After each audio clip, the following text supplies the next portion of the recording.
Okay. This is the 8,000th time that we're supposed to do immigration, but we can't. We can't because what happened, and I guess this is kind of part 3 or leftover reverberations from the assassination, from the Kirk thing, but it's, I said something on stage, bro. By the way, welcome to Between the Laughs with Carlos Mencia and Gabe Lopez. But listen, I said something on stage the other day, and you know me, I try to be funny to everybody. I don't want to have a niche. We're not trying to isolate ourselves. No, I don't want this group or that group. I want everybody to feel like if we go see Carlos, he's going to talk about everybody. He's going to talk about everything. Yeah. Just to come open. Yeah. To basically come with a clean slate, right? Etch a sketch, nothing there. You know what I mean? Open up a document, type in whatever you want. I want that. And so I was talking about freedom of speech and the fact that we don't teach our children anymore how to verbally defend themselves, right? How to verbally, take it, instead of, and I get it. I get that it's, you shouldn't bully, you shouldn't bully, you shouldn't bully, you shouldn't bully. Understandable. Is that going to stop bullying? No. So then you're going to have to deal with how to deal with bullies, how to deal with that, right? And so what I said on stage was, when people say things that we don't agree with, instead of teaching our children how to intellectually go against this, what do? We either assassinate them or cancel them, right? This was the thing. Perfect examples. What's happening now? But I think I want to try to get to, what do you think the roots are of this, right? Of this, A, intolerance, and B, stupidity to not understand that, yes, when you are in power, all of these things sound and feel great because they're getting rid of the book, so to speak, that you want them to burn. But what's going to happen when they start burning the books that you don't want them to burn? Yeah. What's going to happen when they flip it on you? What's going to happen when they, go the opposite route, right? When all of a sudden, the war against this kind of language reverses to the war against those kinds of people. And so, Jesus, man, my wife keeps texting me. Hold on. Good timing, buddy. Yeah, I know. I am in the middle of a podcast as we speak. I'll text you after. Today's episode was brought to you by Amy Mencia. Yeah, that was real. I don't know if we cut it out or not, but if we didn't. So how do you feel about all of what's going on? Just as a whole, how do you feel? Even though I don't have any kids, I see it from a parent standpoint, because a lot of the stuff that's happened in the past couple weeks is they're teachable moments. Right. Now, if we're talking about bullying, and I'll use your kids as an example because I treat them like my own when they're around. Right. If I'm Uncle Gabe, and somebody's bullying your oldest, for example, right, you either teach him to use his brain, but in multiple facets, whether it be ignore him, they're just words, move on. He's not really talking about your mom. He doesn't know your mom, Right. So that shouldn't piss you off, as an example. Right. And at what point do you push back? Right. And what are the consequences of pushing back? Is this guy a foot taller than you, and he's just going to pound you to the ground if you decided to finally, try to sock him in the face? Right. Think of that about the consequences as well. Right. And it's just thinking about teaching them to think, and it's like we're using Donald Trump as an example. And using Jimmy Kimmel as the example as well. Is Donald Trump was trying to bully his way out of somebody he didn't like. He didn't like their opinions. He didn't like their viewpoints. And sometimes I think our president forgets that he's supposed to represent all 400 million of us, including the people that don't like him. He is our president. He is our president. Correct. Whether we agree with it or not, whether we like it or not. Whether he agrees with it or not. He represents all of us. Every single one. So I don't see how this guy, how selfish. I can't help but think that this guy is selfish. If I want Jimmy Kimmel off the air, if I want Stephen Colbert off the air, those are hundreds, if not thousands, of American jobs being lost. Yeah. But he doesn't care about that. He doesn't appear to care about that, at least Right. from what I've seen. Right. And I could be wrong with everything I'm saying. I'm actually, but I'm willing But to. these throw are it the out there. actions. But these are the actions. These are the actions that I'm you're seeing. Correct. Yeah. This is not just you pulling shit out of your ass. Yeah. This is you seeing what he's doing. Yeah. Look, he's using in this specific instance, right? And I'm not just talking about him and his perspective and you know what I mean, and the FCC saying what they're saying. Yeah. That is scary on a whole different level, right? So there's levels to this, right? One of them is the government should not ever, ever, ever be in the business of, you know, saying what you can and cannot say. I mean, think about this. Right now, we have a president who's obviously a Republican. What's going to happen when we get a Democratic president and this shit is continuing and that Democratic president wants to take, you know, it away from Fox News? Because Fox News has been sued, and I think if they didn't lose the case, I think they paid it out to Dominion for fake news. Yeah. So they were already, I don't know if they were fined, but they definitely had to pay for saying some shit that wasn't accurate. So what if the next president goes, well, you guys were already telling lies and shit, so we're gonna pull yours because they're on that side. I'm not down with that either. Yeah. I'm not down with any of it. But not just that. It's people's acceptance of this. Mind blowing. Mind-blowing how so many people are okay with censorship, are okay with shutting somebody's voice down, are okay with, we got to find a way to shut that person up. Yeah. How? I mean, on both sides, like even the people that, the butts with Kirk, right? The butts, listen, nobody should ever be shot. Nobody should ever be assassinated. But the things he said, no. There's no but. There's no buts. There is no but. Nobody should be killed over opinions. No. He never touched anybody. No. Never punched anybody in No. the face. He just spoke his mind, developed a following, and God bless him for developing the following they did. And now his voice is global. Now his voice is bigger. Right. And Now more people are listening to him than ever yeah, before. now people are listening to the archives. Correct. I didn't know anything about this guy Right. before because I don't follow politics Right. on purpose. Right. And now everybody's pulling up all the archives. Where I saw a thing where it was about Michael Jordan, the guy's from Illinois. Right. I totally agreed with the guy. Right. Well, here's the thing that we're as comedians, a lot of people don't know this, but you know where we are now with freedom of speech isn't where we've always been. A lot of you people don't remember, especially the youth. Comedians and rappers later, but the first were comedians getting thrown in jail. Oh yeah, Lenny Bruce. For literally Louis Black. speaking. Did George Carlin get arrested? I'm not sure if George Carlin. I'm not sure if George Carlin did. I know, like, you know, the one is Lenny, right? Yeah. The Lenny. I mean, he's famous for at one point literally talking, like just reading the transcripts to an audience and kind of doing jokes about what he said and how he said it and all this stuff. We've gone to jail, banned from certain places. I remember. Do you remember when the whole 2 Live Crew thing was happening? Yeah. And they wouldn't let him perform. And I remember even then, this was the 80s, I was thinking, wait a minute, but there's freedom of speech. Yeah. I don't understand. NWA the same thing How because they that- wrote a song called "Fuck the Police," Right. based on personal experience. It Right. was personal to them. Sure, And even you've if it never wasn't. if you've never seen the movie Straight Outta Compton, it is a fun movie to watch. But Right. you also see where the start of that song came from. Right. Well, I grew up in places like that. Yeah, you You and know I what I both mean? did.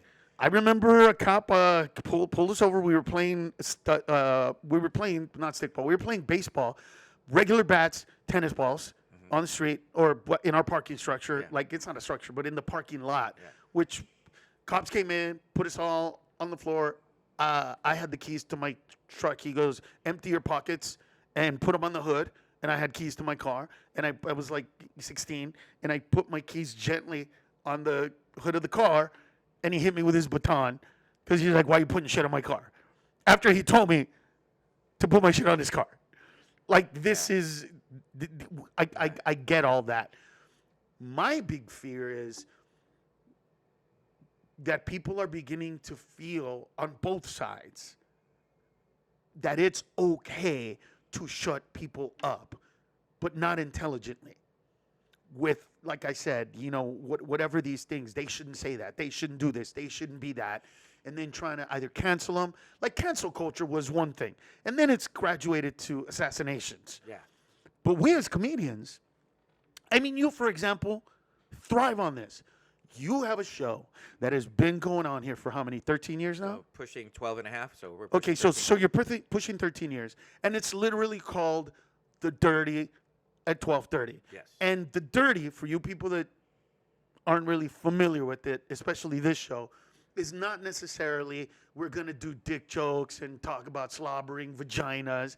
It's more about dirty rhymes with dirty, but it's also open to whatever these comedians want.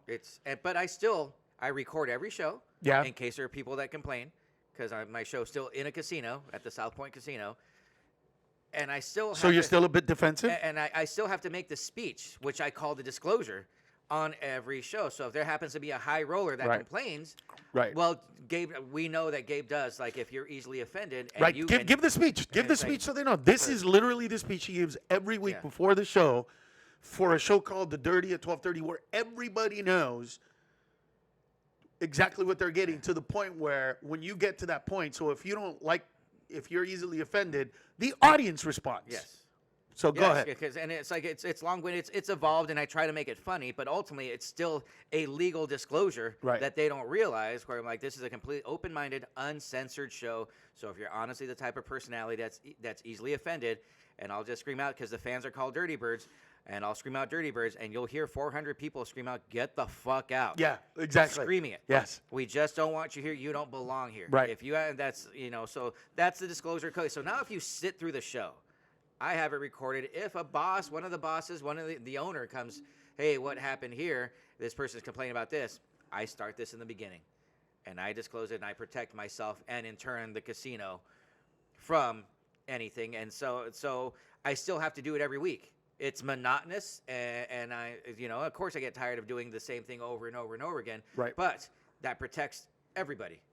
Right. It protects the fans. It protects me. It protects the hotel and casino. Like it's a running business, and it's still. I need to make sure everybody's protected in the process. Right.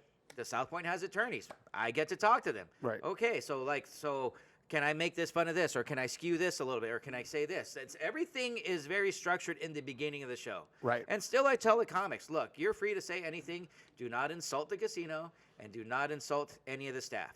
Those are your two rules. Right. If you talk about Obama ass raping an abortion baby, I don't care. Right. As long as it's funny. As long as it's funny. All I care about is funny. Right. That's all I care about. So let's digress for us. You talked about this. You hinted at it with the joke about your mom. We grew up thick-skinned, right? We had to. I did, first of all, because even though my mom is Mexican, everybody knew that I was born in Honduras. So there's a fight at the bottom, right? At that time, right, in the 70s, there was white people on top. Who's on the bottom? Right? Yeah. Is it blacks or Latinos? Yeah. That was the fight. It's one of us. And of the Latinos, was it Mexicans? Is it Central Americans? Yeah. Who's on the bottom? And literally the bottom was El Salvador, right? Because that's when that whole immigration influx of El Salvadorans was coming in, the 70s and 80s. It's because they had the revolution. And so if you were from El Salvador, right, Mexicans looked at you like, dude, you're not even from here. You're not a Chicano. You're not next door. You're like the little immigrant. It was literally like the Mexican illegals were like, man, they're taking our jobs. And it was the Salvadorans that were looked down on like, you're taking the Mexican jobs at the Home Depot type of thing. So I got it from that side, right? I got it from growing up in the hood being named Ned, right? Yeah. Literally, bro. What kind of name is Ned, bro? Bro, listen, this happened, so many times, I can't even tell you how many times. First day of class, right? The teacher would be like, Roberto Alcazar, here. Juanito Beltran, here. Robiña Casares, here. Huh. and then the teachers would look around. Who looks white in here? Exactly, dude. Who looks white? And then they would go, Ned? Like that. Ned? And then you just saw everybody look around like, who the fuck is this Ned guy? And then I would raise my hand, and it would be like, Ned, is that your name? That's my name. So it's not short. Yeah, it's short for Neduardo. Like, it's so, hey, Neduardo. And so I became Neduardo sometimes. And so that was it. When I went to Mexico, I was a pocho. When I came back here, I was Mexican. But then when I wasn't Mexican, I was Honduran. But then when I'm back to Honduras, you're not Honduran. Yeah. You're an American. And I just kept like going to all didn't belong anywhere. I never belonged to anywhere, and all of them gave me shit. But it never bothered me. It never bothered me. It was never a thing. And we had the Yo Mama jokes. Dude, to this day, I still, like, when we started doing Yo Mama, actually, you know what's funny? They did an album. I don't know if you know, but in the 90s, they did an album of Yo Mama jokes. Yeah. And they had a bunch of comedians come together and just do Yo Mama jokes. I'm not sure if I was the only non-black to do it, but I was in that album. I was in that book. I didn't know that. Yeah, they invited me to do it because I grew up with those jokes, man. And so I personally looked at it like, this is funny stuff. I don't care. It's like you said, this isn't real. And when it came to Yo Mama jokes, I was the asshole that took it to that real place. You know what I mean? I was that guy because I didn't want anybody to mess with my mom. So it was like, dude, don't mess with Ned's mom, bro, because he's gonna talk about your mom for real. And you know the rumor about your mom and the dude from over there and the guy, you know what I mean? So they wouldn't, because I was a guy that would be like, dude, your mom's such a whore that she banged the mailman. And everybody knows, not the regular one, but the one that only comes on Tuesdays and Thursdays. And everybody would be like, bro, dude, you're not supposed to bring that out. I was that asshole. I was that guy that took it too far. Let me throw this at you. So since we kind of tapped into bullying, I firmly believe bullying at a young level. When I say young level, like an elementary school level where you start developing your thick skin is what I'm trying to get at. Sure. Because I know I have 4 younger sisters, and I would bully them with my words because I didn't want them to be affected. So before you go on, let me throw this at you.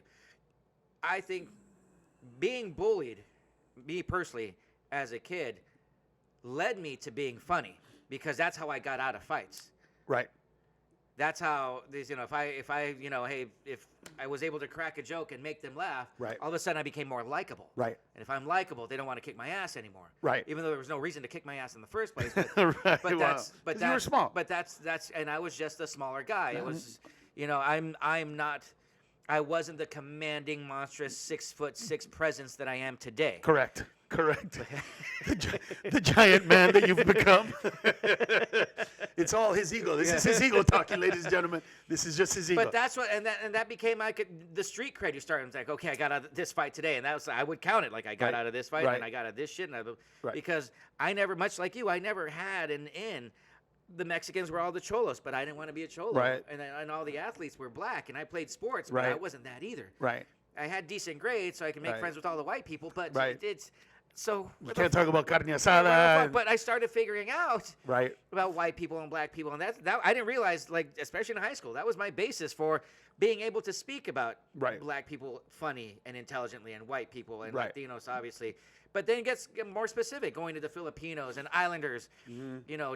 Don't call a Tongan a Samoan, a Tongan, or Tongan a Samoan. Don't call a Tongan a Samoan. Don't call a Samoan a Tongan, and don't call a Tongan or Samoan a Hawaiian. Oh, right. You want to talk about the N word for the Islanders? Don't call them a Hawaiian. That's it, and that's how I started learning specifics. Right. And as you get into specifics, like Latinos, that is a very broad statement. Very broad statement. Very broad statement. Yeah. So, like, I wonder, like, if we ever got caught by ICE, can we just say we're Puerto Rican?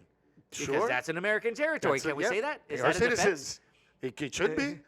I mean, it should be.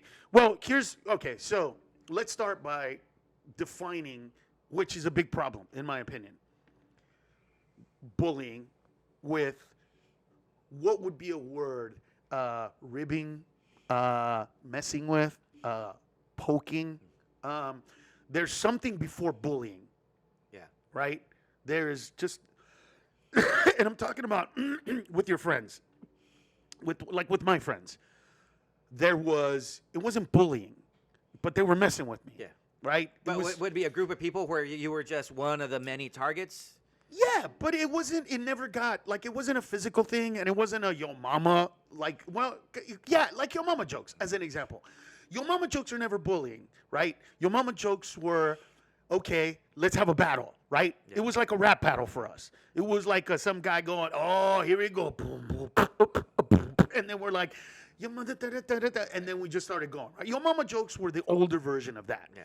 They were, but they weren't real. Like if you had a big friend in your group and you said something like, "Bro, I got 5 fat friends and you're 4 of them," Right? You know, stuff like that. Yeah. But it was within the friend group. Well, yeah, okay. Like as an example, here's one. I don't really know most of my friends that I grew up with last name.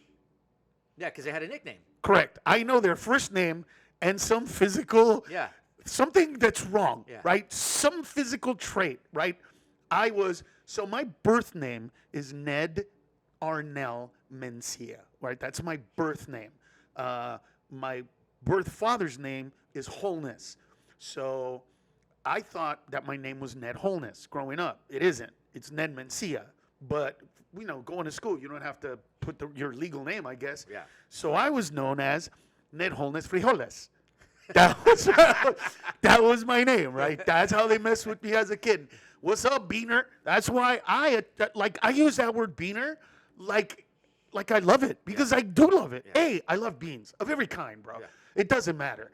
When I go to, like, I was just in Miami and I got to have all the black beans I wanted. Bro, it was so goddamn delicious. When I go to Honduras, they don't have the black beans. They have the red beans. So they're cooked the same and they kind of look the same, but they're red. Yeah. They're not black. And then the pinto beans and every form of it. So I was in that Wholeness Frijoles, and they messed with me, but it never bothered me, right? It never made me feel. As a matter of fact, Did it in the beginning, and your skin thickened because? Nah, because I laughed. I mean, the first time I heard Ned Wholeness Frijoles, I was like, you motherfuckers. It was almost like, I can't fight it. That's good. It rhymes. You got me. Yeah. You got me. Here's the thing. I knew, maybe deep down inside, because of all my brothers and sisters, that the minute you flinch at one of those things, they just, right? They just dig in. They just go, oh, that hurts, right? It's almost like they're just poking every part of your body. Yeah. And then if you at one point go, ow, that's when they go, oh, so that hurts? That's the Oh, spot. so that's the place? That's the Oh, so you don't want me to poke you here, Yeah. right? It's what my older son does to my younger son. Don't tickle me. Oh, you don't like getting tickled. You mean like this? You don't want me to do this? No. You want me to stop? No. Oh, you don't want me to stop. You know what I mean? Like that's the thing. But I think that we need to differentiate the happy, positive, because here's what I've learned with the kids. They're the same motherfuckers that we were. They're the same children that we used to be. They just exercise their demons, quote unquote, differently than we do. We did it face to face, right? We went to school. If there was a bully, he bullied the weak kid. The weak kid tried to find a way to fight the bully, right? Today, they go to school and there's no bullying. But the minute they leave school, they go online and they just obliterate each other with, and that's okay. But they don't really get to go back and forth. The kid that gets bullied doesn't get to. There's no face to face. There's Right. no interaction. And there's also no, are you my friend? Yeah. Are you messing with me, or are you fucking, you know what I mean? There's no tone. Is it us? Right. I don't know how that sounds. I don't know what that means. And part of it, you're right, is because part of what I believe is that, and you can follow me on this, even though you don't have kids, everybody that I know that's my age who had kids was a little resentful toward their parents. Yeah. A little, you hit me too much, you didn't believe me, you didn't let me do this enough, you didn't let me, do this enough, blah, blah, play this enough, say this enough, act like this enough, whatever that is. So we, not understanding and not having enough respect for our parents, started going, our parents are stupid. My mom can't even speak English. She has an accent. She's an immigrant. What the fuck does she know? Yeah. Right? And so we started thinking we're smarter than our parents because they weren't educated. And so we started raising our kids in a theoretical way, not preparing them for the future, but getting rid of obstacles. So today, a kid says, I'm getting bullied in school. The parent immediately gets involved, immediately calls the school, immediately finds out who the parents are, immediately talks to the parents, immediately does everything possible to get that bully out of the life of your child. Whereas if I come home and I go, Dad, blah, blah, blah, blah, blah, my dad goes, well, why did you do? What do you mean, what did I do? I was walking down the hallway. So you were just walking down the hallway? Yeah, this guy's a bully, Dad, and he does it to everybody. Oh, he does. And what did you do? I made a joke back. And what happened? He said he's going to kick my ass after school tomorrow. Well, then, that's what you have to do. I was like, well, what do you mean that's what I have to do? Yeah, you responded and he wants to fight you, so fight him. Well, what if he kicks my ass? Well, first of all, if I find out that he kicks your ass, I'm going to kick your ass for letting him kick your ass. Wow. So it was, I'm going to help you, but you got to help yourself. Yeah. Right? I remember one time. It's a figure it out. So this is my father. One time I was getting bullied by these 3 kids not far from my house. I was pretty fast. I saw my dad walk out of the house and start doing some stuff out in the front lawn. I knew that I could get to my dad before these guys caught me. So I punched one of them in the face. All right. And ran toward my dad. When I got toward my dad gets me, flips me around, looks at the boys and goes, okay, the only thing, one at a time. Right? And I'm hearing this, and I'm just slowly looking up to my dad what the fuck you talking about one at a time? And my dad looks at me and he goes, you started it, finish it, one at a time. That's all I ask. Throws me in, and I had to fight 3 dudes. Not at the same time, but 3 dudes. Luckily, I had taken some karate classes. I knew a little bit of moves.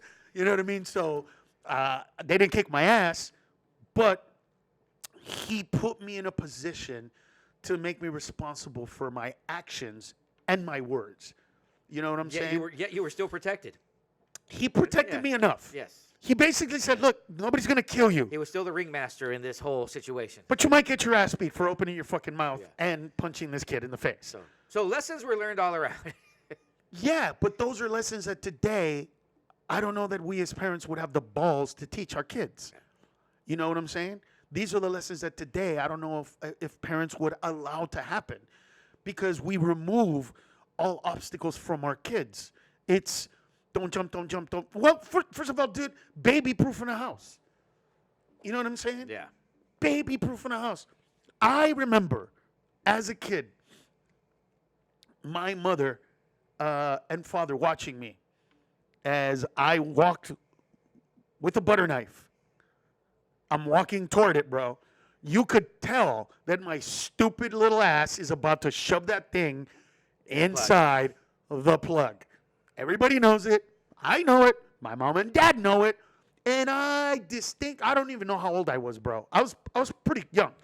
But I distinctly remember my father telling my mother, no, he no gonna die. El sí que breque. El sí que breque. So what he was trying to say was that if I shoved that in there, the circuit breaker was going to go off. Yeah. And he knew that. And he literally just wanted my ass to get electrocuted. His whole point as a father was, you know what? I can tell you not to do this over and over again. But until you feel it. But if you get shocked, if you get electrocuted, I think that's going to make my job a little easier. That's a one time. And he let it happen. It's like touching a hot stove. And exactly what went down. You fall off the couch, you learned your lesson. This is what we don't do, right? And listen, it's hard because I'll watch my youngest one. He's 8 now, but when he was 6, jumping from one thing to another. And I told him, I go, son, be careful. You're going to hurt yourself. But I also don't want him not to because I wanted him to hurt himself. And the other day it happened, bro. He jumped from one couch to the other, slipped a little bit when he pushed off, and hit his stomach on the edge of the couch where, the armrest goes. And he, for the first time, lost his wind. And, dude, I don't know if you remember what it feels like for the few seconds that you can't breathe. But before that, right when it goes out and you try to suck air in and nothing's coming in, for those few seconds, bro, my heart sank as a father to see the look on my son's face of, oh my God, I'm going to die, right? Because that's what he was thinking. And I remember being a kid and that happening for the first time that I went, oh my God, I'm going to die. Oh my God, I'm going to die. And I was like, oh shit, there it is. And then it came back. But as hard as that moment was, I, first of all, didn't do what my dad would have done.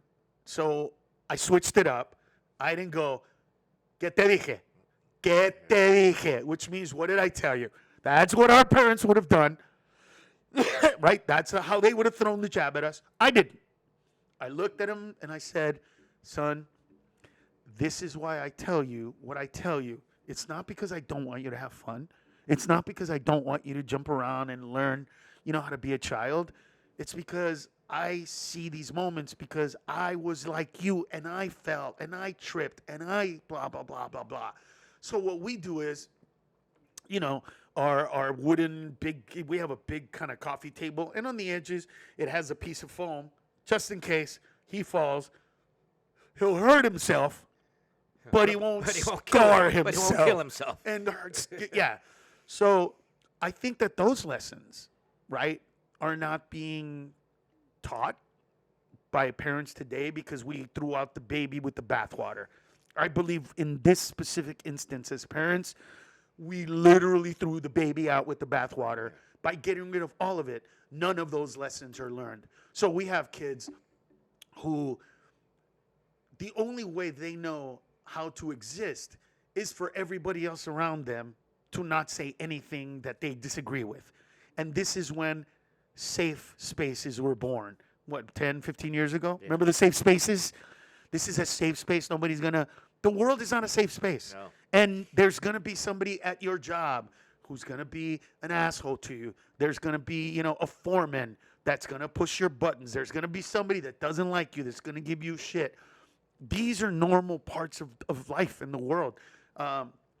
My son was going on a date the other day. And he's like, what do I do? I said, just be yourself. And if you see a girl you like, go say hi. And if she says no, he goes, well, what if she says no? Well, you're already not with her. Then nothing's changed. Nothing changed. You are in the exact same space you were before, except now you know that she does not want to hang out with you. Good. Mark, check that list off. She just wants to be friends. Cool. You have somebody that you might be friends with. Maybe she was your wingman. Because that's the one thing that's changed. And I know I'm going off on a tangent, but we'll bring it back. That's the one big thing that's changed. Women today got girls that are younger. They're wingmen for the guys now. Like, yeah. So I have a friend who has a son. Well, actually, he's a kid that's 28 years old. And he was hanging out with the girl this weekend. And the girl was pulling in girls for him so that he can be, and then separating the ones that, you know what I mean? Separating him from the herd? Yeah, she was separated from the herd. She was like doing like the best wingman's job ever. That's something interesting that's changed. So he's delving into the world of that. And my whole thing is be yourself, whatever it is. But I think that, we're trying so hard to make everybody happy, to not say the wrong thing, to not be offensive, to not be hurtful. On the other hand, I have the right to say what I think, what I feel. And I think a big part of what's happening in this country right now is so many people have been holding back whatever they've felt, especially when it comes to ethnicity, right? Because I don't want to say anything because then I come off as racist. Well, yeah, but you're holding that shit in. And then inevitably you're going to take it out on some poor waitress or some waiter or somebody or a barista, whatever it is. And so I think that we have to begin to learn what freedom of speech really means. So here's what it means to me. Freedom of speech means to me that you can say whatever you want outside of the legal bounds, right? Which is inciting riots, blah, blah, blah. But I then get to come back at you with whatever's in my brain to counter whatever it is that you were thinking. That's why I love it. But I feel like a lot of people don't see the opposite side. What does it mean to you, especially with the show yours that is driven by freedom of speech? Thank God I have a really solid fan base. They know what they're getting. And it's almost like I have this set of fans that are protecting me from the people around the one-off people that might be offended. Remember, they're just words. Right. They'll actually say it for me. They'll whisper it to them during the show. Right. They're just words. Right. And that's what people can't get sometimes. If you're offended, it's a decision that's made. It's not a feeling. It's a decision. And it's a decision that you make. You're offended. You decided that your opinion is more important than mine. Correct. That is it. End of story. There is no gray area. It is black and white. Right. You are offended. That's where the Karen terms came from, because Karen believed that her opinion, her thoughts are more important than anybody else's. Correct. Her perspective, her thoughts, her way of thinking, her way of life is all better than yours. Better, plain. And Right. you know, like it's like you've been to my house. I live in a gated community. Right. I'm the only. There is a black family, and I'm and that black family and myself are the only non-white people in my neighborhood. Mm-hmm. And it sucks to know that you're targeted by the HOA, and because the person across the street is best friends with the vice president of the HOA, and there's a pine needle that's on the side of my house that I don't see, and all of a sudden I'm getting a letter, and I'm going to get a fine if I don't do something about it. Right. Or there's an oil stain on my driveway that I can look in all the other driveways and see they have much bigger problems, but for some reason I'm the target. Right. And I just have to play the game, because if I don't, the greatest compliment I got, because I have to, even though I have a desert landscape, right, I have to have a gardener. Right. And he's a Mexican guy. His name is Jose, and he's awesome. And he said he comes over and goes like that. Yeah. Okay. Yeah. and the reason I play the stupid game is because somebody like my gardener says, I can't, and in all in Spanish, I can't tell you how much pride it gives me that one of us made it on this side of the gate. Right. Right. So now I'm showing people that it's possible. Right. I'm here just working on my own, not realizing that other people are being impacted and influenced by the shit that you have done or I have done in our years of right, just working. Right. Of just trying to make a life. Right. There weren't a lot of Latino comics when I came out. Yeah, there's a couple. Yeah. You, George. Yeah. The fact that there weren't a lot of Latino comics is why back in the day that whole every comedian was accusing every other comedian of stealing their jokes, because we were all coming up at the same time talking about the same thing. Growing up, most of us grew up in the hood. Most of us grew up with cholos. Most of us grew up in that environment. Most of us had those experiences. Most of us had the mother that hit you with the chancla or the, all of that. All that's, but to compare you and George, just for this example, because you were the two I looked up to when I was. What is the difference, by the way, in your opinion? I would love to tell you, because he has an album called Right Now, or Later. Was it Later? It's the joke. It's a joke. Not right now, but later. Yeah. The reason I was attracted more to your style of comedy is because George was very, very Mexican. Mexicans do this, Mexicans do that. Yeah, he was bringing outsiders into our world, but really more Mexicans were enjoying him as opposed to everybody else. Not a lot of black people were understanding the beans and rice mentality, or white people. Right. You, however, you made sure everybody, you were way more inclusive, in my opinion. You talked like of black people and white people and Mexicans, and still somehow you brought it all together that we're all on the same fucking team. And that was the perspective I've always had, is just to try to get people that we're just all on the same side. And even though, this side's Asian, that side's black, that side's Mexican, that side's white, we're in the same fucking room, laughing at the same shit. And that's something that I've always admired that you did. And I know it really sounds like I'm jerking you off right now, but as a kid that didn't even know I could do stand-up, I admired that style And I love Georgia style. I get you. absolutely love it because I related to it. Of course. But I really admired how everybody, your rooms were definitely a lot more multicultural than George's rooms. Right. Well, that's what I've always wanted, right from the beginning. And that's what I've always wanted. Part of what I wanted was, to give to the legacy, right? I always thought to myself, there's Dick Gregory, right? And there's George Carlin. There's Richard Pryor. But there still wasn't at the time an iconic Latino comedian that does stand-up that you could say, you know what I mean? I looked up to Eddie Murphy. This was 88, exactly. Yeah. So, your or Chappelle later on or whatever. So what I was trying to do was, I wanted to be able to go to Columbus, Ohio. I want to be able to go to, I'm going to Huntsville, Alabama this weekend, right? I wanted to be able to go to Huntsville and sell out.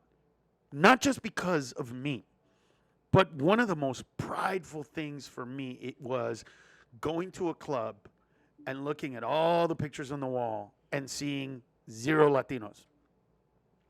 Yeah. Then by the end of the night, by the end of the week, my picture was up there. By the time I came back next year or 18 months later, there's 1 or 2 Latino faces up there. That's not me. Maybe it's a Pablo Francisco. Maybe it's a, somebody, but somebody else. And I know that it was because I sold out.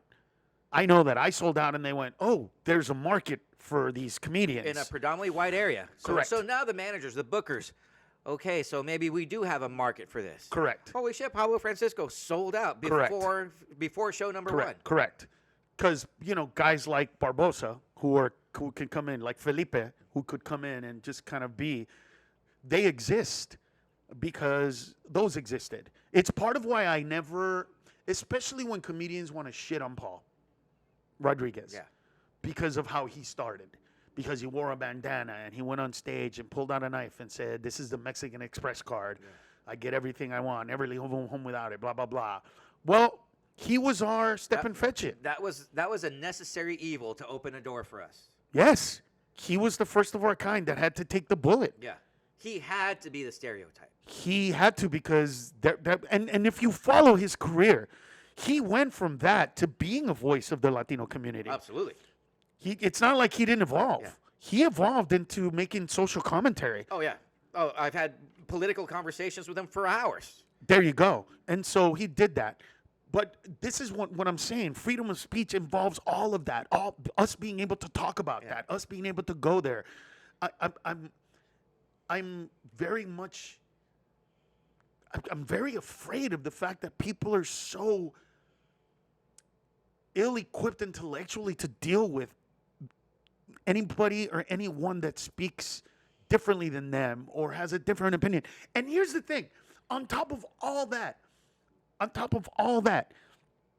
it's almost also like just because somebody disagrees with you on how to fix a problem, it doesn't mean that you're different people. Yeah.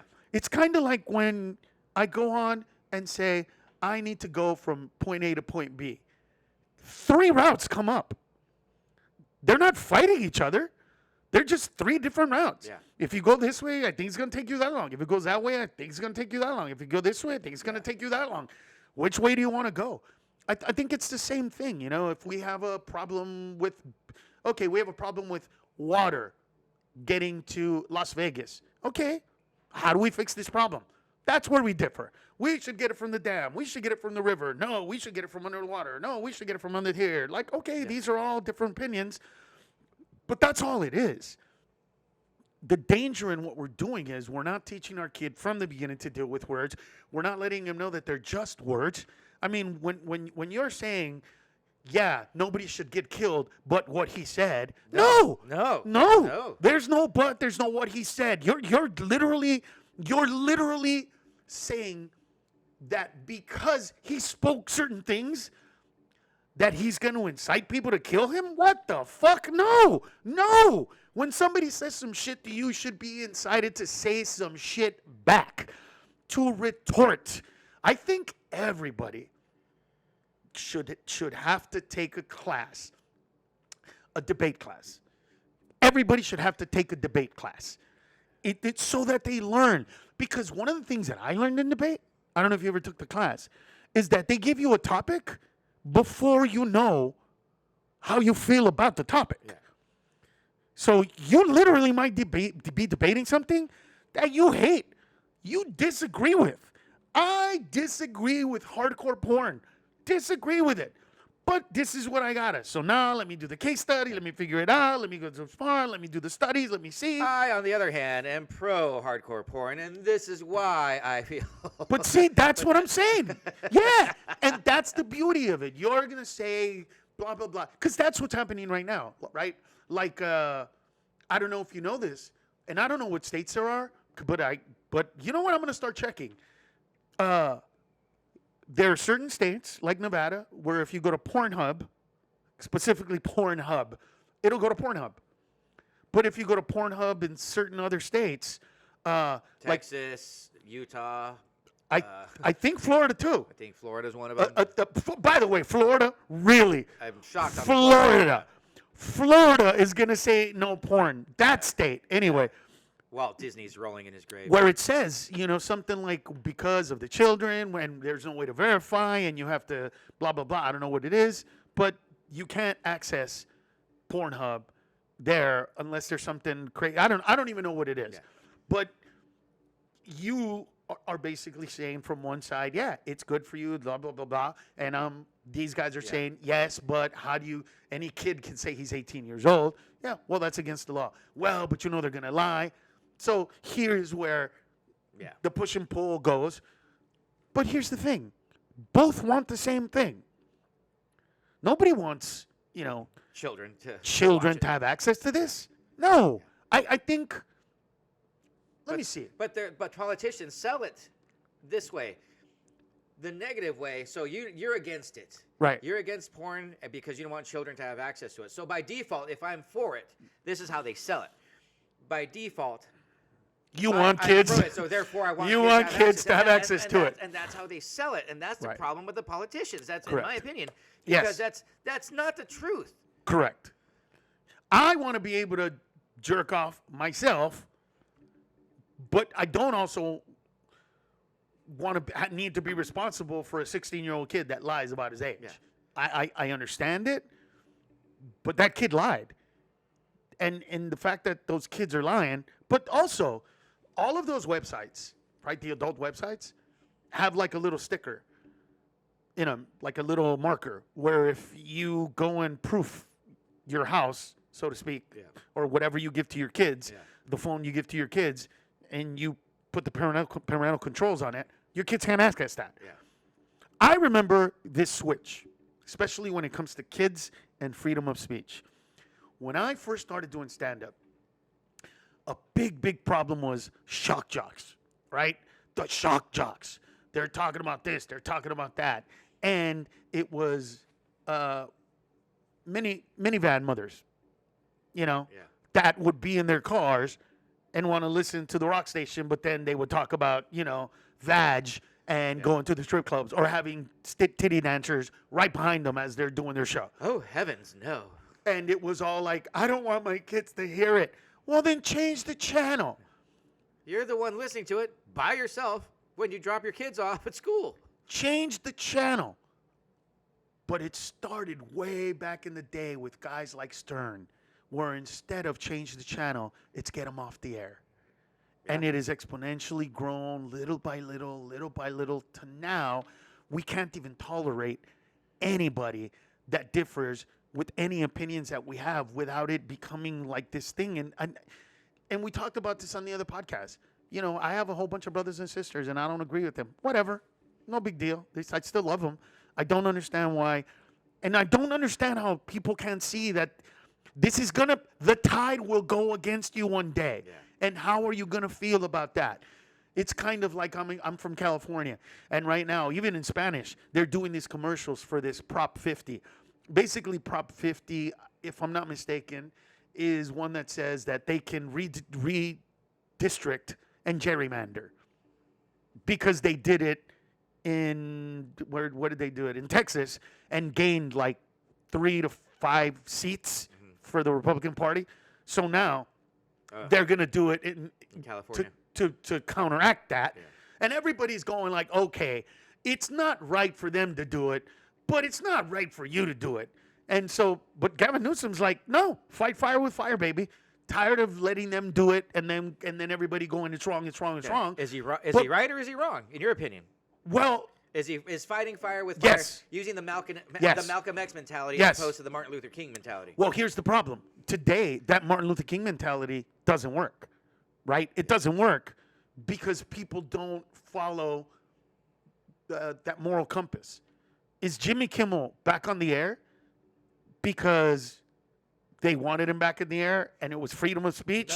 No. Or was it the $4 billion that you told me that they lost? That they immediately went, oh, this is costing us money. Yeah. There's a difference of why you do the right thing. They did the right thing, in our opinion. For the wrong reason. For the wrong reasons. They should have said, no, look, this is freedom of speech.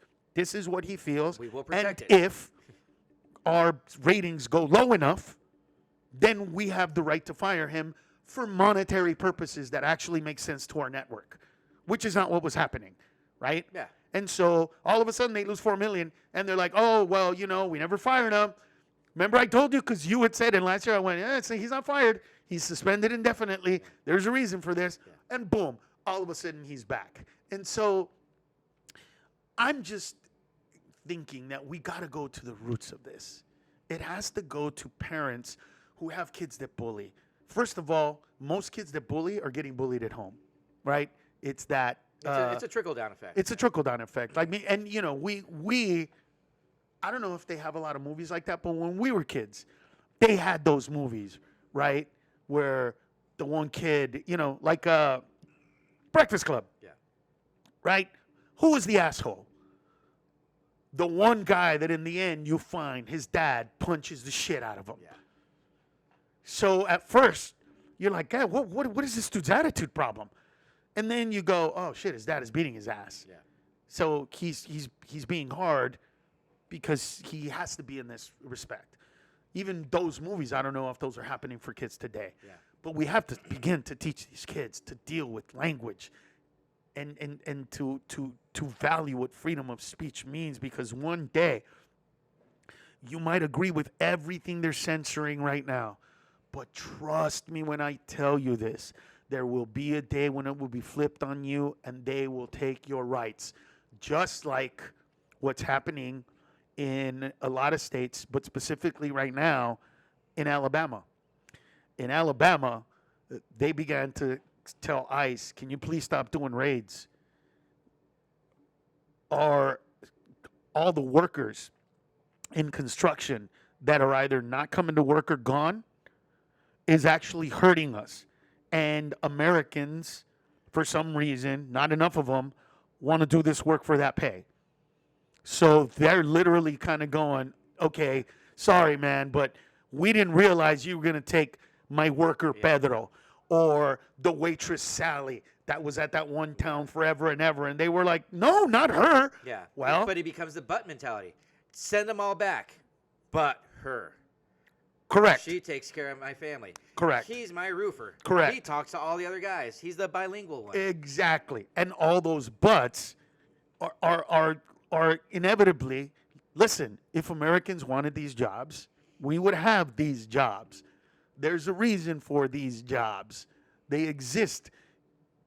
And these guys take them because, but anyway, getting back to it, my solution to this is to teach our kids to deal with words and people that bully you verbally.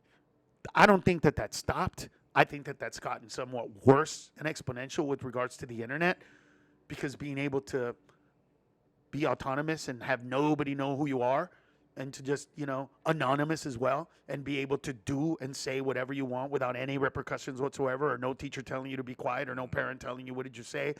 None of that. I think that teaching our kids, to be respectful, to have self-confidence, but you know what? Why did people not fuck with me hard? Because when they said "Nedjoles frijoles," I laughed my ass off. Yeah. I thought it was funny. And once I laughed. But it wasn't you.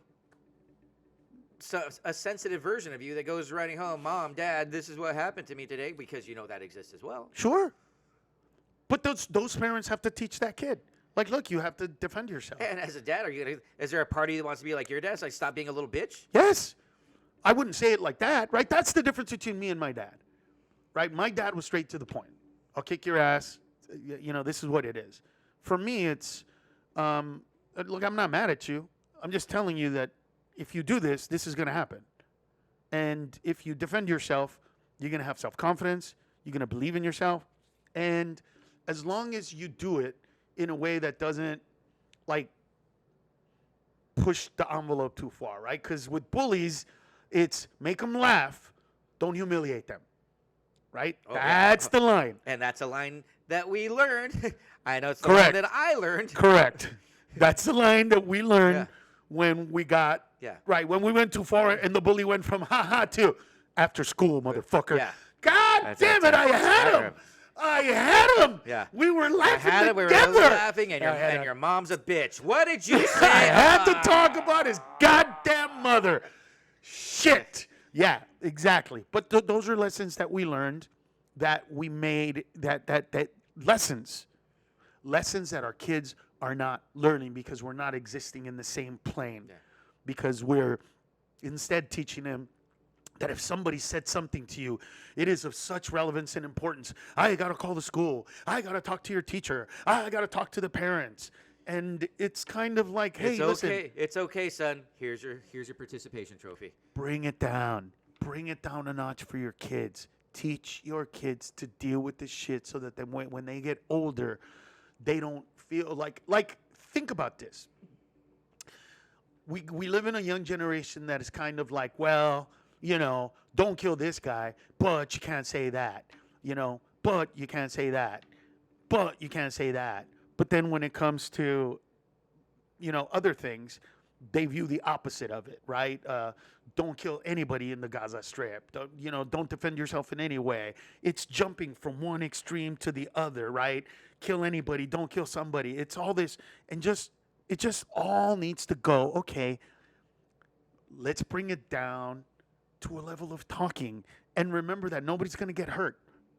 Even if you have hate speech, so to speak, nobody's going to get hurt. And if anybody picks up something, can we blame that idiot for doing it? Yeah. Can we blame the guy who shot him? The guy who shot him is the problem. Yeah. It's not what he heard. It's unless somebody told him, go shoot that person. And by the way, it's still your fucking fault. It's a joke that I used to do where, look, I'm a Catholic. But if I heard the voice of God, right, say to me, Ned Los, you have to kill blankety blank, I would say, who is this? It is the all-powerful God. Why the fuck are you asking me to do some shit that you could do by the snap of your fingers? That's an excellent question. I don't understand the question. You're the all-powerful God. You created everything. Why are you asking me to put myself in harm's way to create to figure out how to kill this guy without me going to jail? And if I go, wait the fuck, when you could have just done it while I'm talking. Who is this really? I am God. Well, not the all-powerful, the all-powerful. Well, then kill him. I want you to do it. No! Bullshit! I would literally have that conversation. It would literally be a part of like me going, wait. Why would you? That would be like me asking my 2-year-old, hey, get in the car and go get me some snacks. No, you can't. I'm the dad. I'm the man. I got this. Yeah. I'm gonna go. I'm gonna get the Ruffles, the Doritos, the thing of sour cream, and the Lipton soup, and make myself some. That's me. You're 2. Stay home. But we live in a different world, right? Because we've used words. I think that, you know what? I think that that's what it is. You and I use words to unite and bring joy to the world. And I think that it's just hard for us to understand anybody that would want to take that away from us. Our goal is ultimately to bring people together. And that's where, if I'm comparing, say, like if we're using a politician as an example, Obama was a really good salesperson in that aspect. He included everybody. Well, think about what his thing was. Yes, we can. Yeah, and it's And it's a stupid slogan that people hop onto, no different than "Make America Great Again." I thought America was just fucking fine before this Right. fucking slogan, but Right. but you get these lemmings to really fall into this. Wow, we really live in a shithole. No, I think we're great. I don't need to wear a red hat to know that I am already living the best life I've ever lived. Right. I don't care who the president is. Right. And yeah. I mean, I talk about it on stage. You know, that's a big part of my act right now. You know, look around. Stop believing all this negativity. I think that we've got sucked into such negativity because of the internet. And there's too much cancellation and not enough boils of the world. There's no consequence with the internet. You can be you can have a pseudo name, a fake name, and Yeah. I could say I hate Carlos Mencia, I hate Gabe Lopez, Yeah. and they're at Jimmy Kimmel's Comedy Club, And they can lie. and all three of them should burn to the ground. And they could lie and say, they said this, he said that, he did this, he did that. And most people just believe that shit. Yeah. They don't even check it. They just go, oh, he did do that? He did say that? Oh, wow. Yeah. Okay, cool. That's what it is. You know, that just happened to me recently. It's Yeah. and I don't even want to give this person any sort of credit, but Right. I had to get a talking to. Yeah. Like, that's not what happened at all. Right. Yeah, exactly. So, listen, in order for this to change, people have to understand the thick skin that you have to have in order to believe in freedom of speech. And freedom of speech isn't about people saying shit that you agree with. Freedom of speech is the opposite. It's letting people that you vehemently disagree with have the right to speak their mind, but you have the right to intellectually agree, disagree, repudiate, whatever those thoughts are. This is what we have to teach our children so that they exist. Because if you think this generation's different, maybe at school they might not be the bullies that they are, but when they go online, they're even worse. Let's remember that. Somebody went to jail because some kid was texting her that I'm going to kill myself. And instead of helping, she was like, go fucking kill yourself. You deserve to die. And he died. And I think she was prosecuted and found guilty, if I'm not mistaken, and she served time if she's not still serving because of doing that. That's what our kids go to instead of what the normal shit is. Let's bring back normalcy. You cannot get rid of stupidity. You cannot get rid of kids fighting each other. You cannot get rid of meritocracy. You cannot get rid of children trying to figure out who's the biggest, who's the smartest, who's the baddest, right? This is what school is. It's like he said, we got messed with. We came back with this. We made people laugh. We are now successful comedians earning a living by using words. By being bullied. Right? And it started because we defended ourselves from the bullies. Yeah. And maybe your kid's going to learn how to be a bully, bring it back, but learn how to talk. Maybe he's the opposite. Maybe she's the opposite. I don't know. Maybe he takes up karate. We don't know. You don't know. But raising your children in a world that does not exist, that will not exist in our lifetime, will we evolve one day to be the kind of beings like in Star Trek where nobody makes money, but you do it for the good of mankind? I hope so. I'm sure that it will happen. Maybe it'll take eons and hundreds or thousands of years. I don't know. I'm sure the species will get there. We're not there now. That's not who we are now. We're insecure. We have anxieties. We get hurt easily. Our feelings are hurt easily. And a lot of that shit needs to be tempered. We're on antidepressants. Calm the fuck down. You'll be all right. Yeah, there's a certain amount of sadness that's okay. Anyway, we'll get to that some other time. I think we made our point.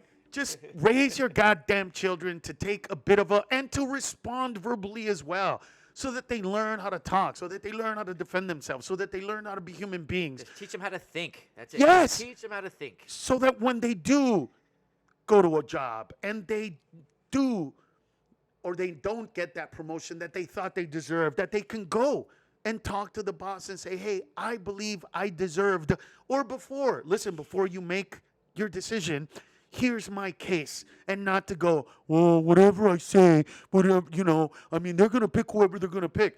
Have our children have some balls in real life. Have the ball. They're talking less with girls. They're having sex less than our generation. because they're so afraid to talk. You know, they're so afraid. This is what I'm dealing with Kalen. Just having him talk to girls and to not be weird and to not be freaked out. Yeah. So teach your kids to have a voice, not a mean voice, not a cruel voice, but a voice that depicts whatever point of view they have in perspective. Give them the vocabulary necessary to use the words that they require in order for them to say exactly what they want to say. But outside of that, I need you to understand that as comedians, we've gone to jail for people's right to speak their minds. We will always be on the side of words because, and I will end it with this. Actually, you end it by reiterating the fact that when you got bullied and they were about to beat your ass, but they didn't, you did what? I made them laugh. There you go. And that's not necessarily the solution, but It is for us. It forces us to think. How do I get out of it? What's the consequence? If I throw the first punch and run, is there a consequence tomorrow for me punching this bigger kid in the face? Right. Yes, I thought that. If I can crack a joke right now and made all his buddies laugh, bro, why are you gonna kick his ass, bro? Like he's a funny guy. Right. Okay. Right. I got something here. Right. Where I didn't get my ass kicked. Right. And it's just thinking that every action has a reaction of some sort. Right. And the fact that we were in a violent situation where violence was about to occur and it didn't. And it's a fight or flight. Because we used words. Yes. That's the lesson that we want everybody to know, that when we were confronted with a time of physical altercation and physical violence and such things, we used words, disarmed the situation, nobody got hurt, and actually we made friends with those bullies because then we made them laugh and became their like court jester and told them the jokes and became actually kind of a little group. So this can happen as long as we teach our kids all of the things we talked. Anyway, this is Between the Sheets. I always wanted to say that because that's what it feels like. It's between the laughs, baby. On behalf of my boy right here, Gabe Lopez and Carlos Mencia, we'll see you next time, man. If you ain't laughing, you ain't living. See ya. Bye.